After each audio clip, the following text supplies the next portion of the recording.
আমি বিদেশ চলে যাবো, কিন্তু আমার জানে এটা দেয় না।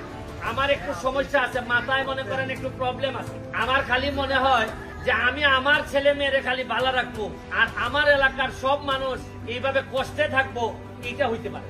এই জন্য যা টাকা আমি রুজি করি, আপনারা যেভাবে বাগান থেকে রুজি করেন, আমি ঢাকার থেকে রুজি করি, ওইটা সব টাকা শুক্র শনিবার বন্ধের দিন আমার এলাকায় এনে খরচ করি। আমার মা আমেরিকা থাকে, আমার বউ বাচ্চা আমেরিকা থাকে। এরা আমারে প্রত্যেক দিন সকালে কয় এই মরার এখানে কেড়ে থাকছো, আইসা যে আমেরিকা, বাংলাদেশে আর থাকা লাগতো না।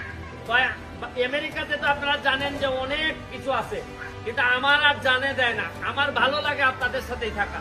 আমি তো বড় হয়ে গেছি, বয়স হয়ে গেছে, আর বেশি দিন তো বাঁচতামও না। আর না হয় 15 বছর বাঁচবো। 15 বছর বাঁচার লেগে এত তাড়াহুড়া করে লাভ নয়, নিজের মানুষের সাথে থাকতেই মরে দিতেছে। আমি আপনাদেরকে এই চারাগুলার কারণ বলি, কি কারণে আমের চারা আনছি। আমি তো কাঁঠালের চারাও আনতে পারতাম।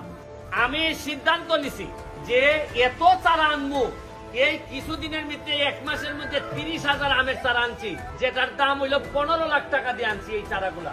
আমি সিদ্ধান্ত নিছি, কথা দিছি।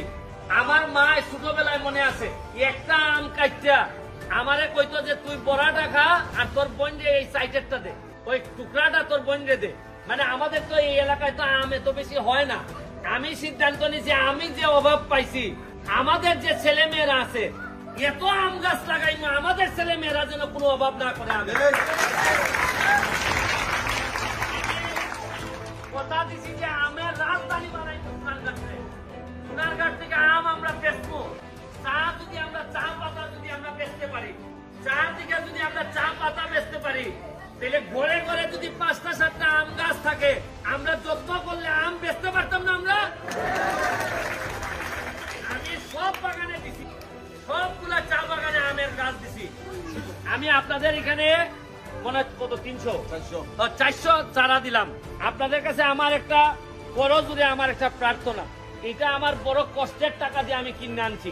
আমি এই চারার বিনিময়ে আপনাদের কাছে কিচ্ছু চাই না, শুধু একটা জিনিসই চাই, যে মনে করেন আমার একটা ছেলে মেয়েরে আপনার বাড়িতে রাখিয়া গেছি, এইটারে যত্ন করবেন, আল্লাহর রাস্তে মাইরেন না। এটারে আপনারা একটু কথা দেন, যত্ন করবেন তো এটারে।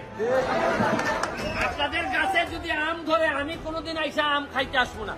আমি বলবো না যে আমারে অর্ধেক আম দেয়া দাও, আপনার তো আপনার ছেলে মেয়েরাই খাবে। কিন্তু আপনাদের কাছে আমার সৃষ্টিকর্তার মানে বলতেছে, আপনারা চারাগুলারে মরতে দিয়েন না। যখন শুকনার সময় আইব, তখন কষ্ট করে একটু পানি দিয়ে।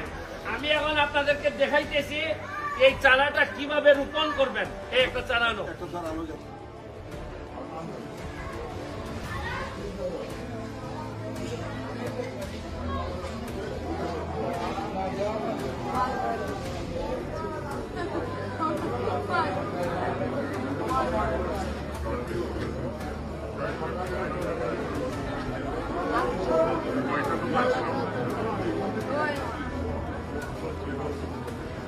এই যে দেখেন চারাটা, কিছু কিছু চারা আছে এখনই আম ধরে গেছে, আমাদের এখানে আছে।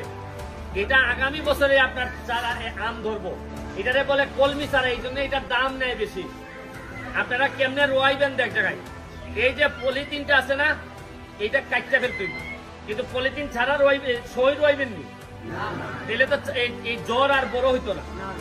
এটারে একটা কিছুতে কাটবেন, কাটতে এটা ফালাই দিবেন, ফালাই দেওয়া মাটিতে এই একটু পর্যন্ত মাটি দিবেন নাকি না, একটু পর্যন্ত মাটি দিবেন।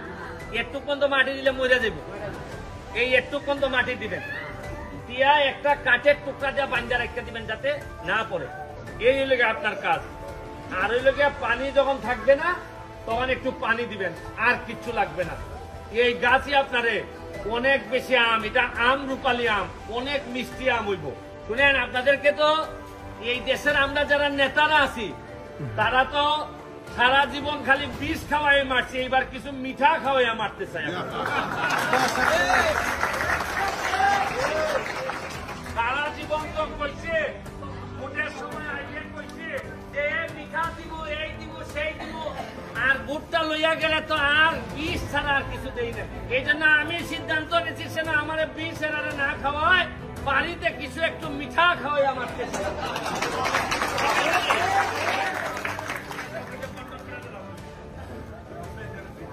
একটা দিয়ালাই একটা দেলাই